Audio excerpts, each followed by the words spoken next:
in civil rights, what I do. Yeah. You talk as a mother, and Well, and you talk as someone who said, I've been there and I know what ordinary Americans are facing, and this is why they need to deal with this. Yeah, and Barack and I just met with a group of mothers because we're talking to mothers. Mothers are the ones who make the decisions about health care in their families.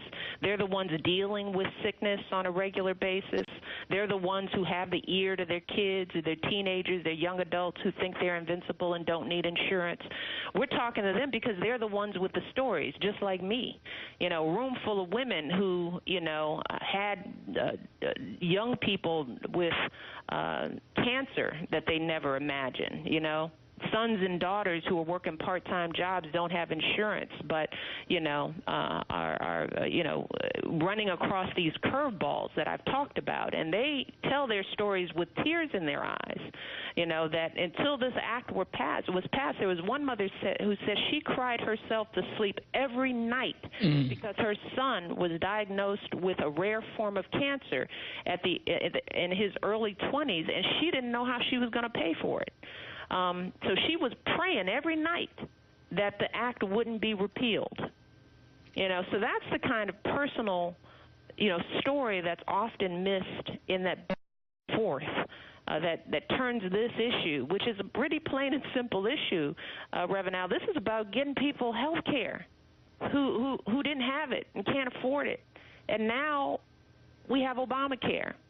And it's affordable. Most people can get a plan for as little as $100 a month. They can be insured. They can go to a doctor on a regular basis. When they get sick, they won't go bankrupt.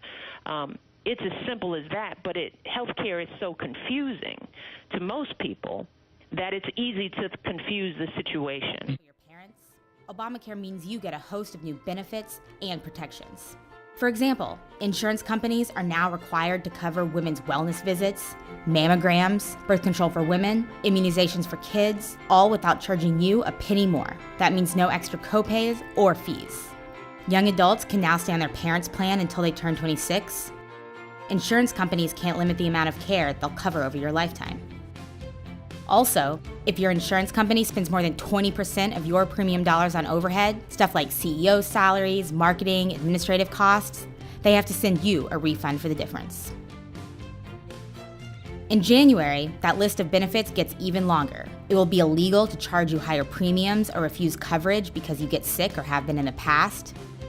Charging women more than men for the exact same coverage, also illegal. No more deciphering page after page of jargony paperwork from your insurance company to determine what they will or won't cover. Instead, you'll get a short, plain language summary of your benefits and coverage. Easy, right? You can learn more at healthcare.gov. Okay, what about the folks without health insurance or people who buy coverage on their own? Here's what Obamacare has for you: a new, simple way to buy affordable, high-quality health insurance. Starting October 1st, you can go to healthcare.gov and use the new health insurance marketplace to see all of the health plans available in your area and sign up for the one that fits your needs and your budget. You can also find out if you're eligible to pay less for private health insurance or whether you qualify for other free or low-cost programs. All the plans in the marketplace are required to cover a core set of essential health benefits: doctor's visits, emergency care, prescriptions and lab tests, rehab for illness or injury, mental health services. They all come standard. Plus, all those benefits and protections available to people who already have insurance: no-cost preventive care, coverage for pre-existing conditions, accountability for insurance companies. You get all of that, too. You can apply for marketplace coverage 4 ways: online at healthcare.gov, by mail, on the phone, or in person. And open enrollment starts October 1st. You can learn more right now by visiting healthcare.gov or calling 1-800-318-2596. So here's the bottom line. Whether you need health coverage or you have it already, the Affordable Care Act offers new rights and protections that make coverage fairer and easier to understand.